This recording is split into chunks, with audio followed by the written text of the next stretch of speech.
একে বলে রামায়ণ। মিউজিক শুনে হ্যান্স জিমার আর এ আর রহমানের মিউজিক শুনে মন ভরে গেছে। লাইক আদিপুরে যে টাট্টি বানিয়েছিল সেখান থেকে এই জাস্ট 3 মিনিটের উপর টিজার দিয়েছে, গ্লিমস দিয়েছে, যেখানে জাস্ট মিউজিকটা খেয়ে নিয়েছে। আর এটা just not for Indian, not for Hindus, এটা for everyone, all over the world. যে কেউ এই ট্রেলারটা দেখতে পারে, টিজার দেখতে পারে, বুঝবে এটা কি।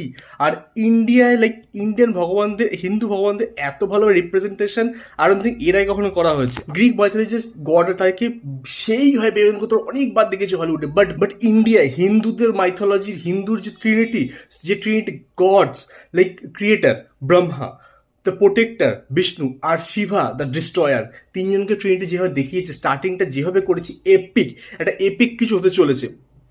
আর আমি জাস্ট অফিস থেকে ফিরে ড্রেস চেঞ্জ করিনি। আমি আস্তে আস্তে যে টিজারটা গ্লিম যাই বলে দেখলাম, মানে তুফার।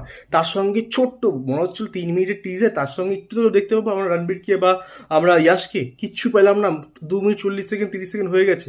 তারপরে দেখলাম ছোট্ট টিজার, যেখানে আমরা দুটো জায়গাতে ইয়াশকে একটু দেখতে পাই, চোখটা বন্ধ করা আছে, ওকে একটু ডার্কের মধ্যে দেখানো হচ্ছে, আর লাইটে পুরো দেখানো হচ্ছে রণবীর দৌড়ে গিয়ে যে উঠলে গিয়ে তীর মারছে, দারুণ লাগলো প্রত্যেকটা বিষয়। এখানে একটা ওকে লাইটটা ওকে অন্ধকারে রেখে কন্ট্রাস্টটা বোঝো। তারপরে রণবীরকে বেশ ইয়াং লাগছে, ওকে যখন কাস্ট হয়েছিল তখন বলছিল অনেকে অনেক কথা বলছে, বাট এটা দেখে আই থিঙ্ক সবার দূর হয়ে যায় ভাবনা, বিকজ এখানে অনেকটা ইয়াং লাগছে। আর ওরা যে খরচা শুধু করেনি, ওরা যে খেটেছে এর উপর, সেটা বোঝা যাচ্ছে। বিকজ যখন রণবীর তীরটা আচ্ছা সাইডে দেখবে, ওর যে বস্ত্র পরে আছে না, এর ফেটে গেছে, কালার ড্রাই আউট হয়ে গেছে। এর আগে যখনই তুমি দেখেছো যে রামকে সবসময় পরিষ্কার পরিচ্ছন্ন জামা পর, আরে ভাই ও বনে আছে, বনবাসে আছে, কে তৈরি করে দেবে ওরকম? তো ওই যে ড্রাই আউট ব্যাপারটা, হাতে আংটিটা পুরনো হয়ে গেছে মনে হচ্ছে, সেটা হবেই। ও তো এখন রাজা হলো, এখন তো বনবাসে আছে, সেখানে দেখানো দারুণ।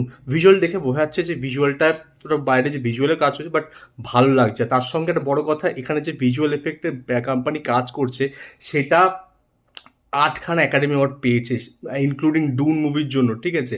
এরা বড় হলিউড মুভিতে কাজ করে, তারা এখানে কাজ করে। তো এই মুভিটা ভিজুয়াল হেভি হতে চলেছে, একটা অসাধারণ এপিক ব্যাকগ্রাউন্ড স্কোর পাবো। হ্যান্স জিমার কি যদি না চেনো তো কেউ ওয়ান্ডার ওম্যানের মিউজিকটা শুনে নিও, বা তোমরা ডুন মুভি দেখলে ডুনের মিউজিক শুনে নিও, তাহলে বুঝবে হ্যান্স জিমার কি কাজ করে থাকে। তার সঙ্গে এ আর রহমান যে সুদিং ব্যাপারটা রয়েছে। তো অল ইন অন একটা দারুণ ফোরকাস্ট, দারুণ লেগেছে আমার। প্রত্যেকটা লোককে আলাদাভাবে যেভাবে দেখাচ্ছে, যে ওংটা লিখেছে তার মধ্যে সাই পল্লবী, সেখানে রাম রাবণের যুদ্ধ, সেখানে জটায়ুকে দেখানো, সেখানে লক্ষণ, সবাইকে দারুণ। এইটা হবে মুভি, এইটা হবে আমাদের স্টোরি, আমাদের ট্রুথ, আমাদের হিস্ট্রি, এই হবে আমাদের রামায়ণ।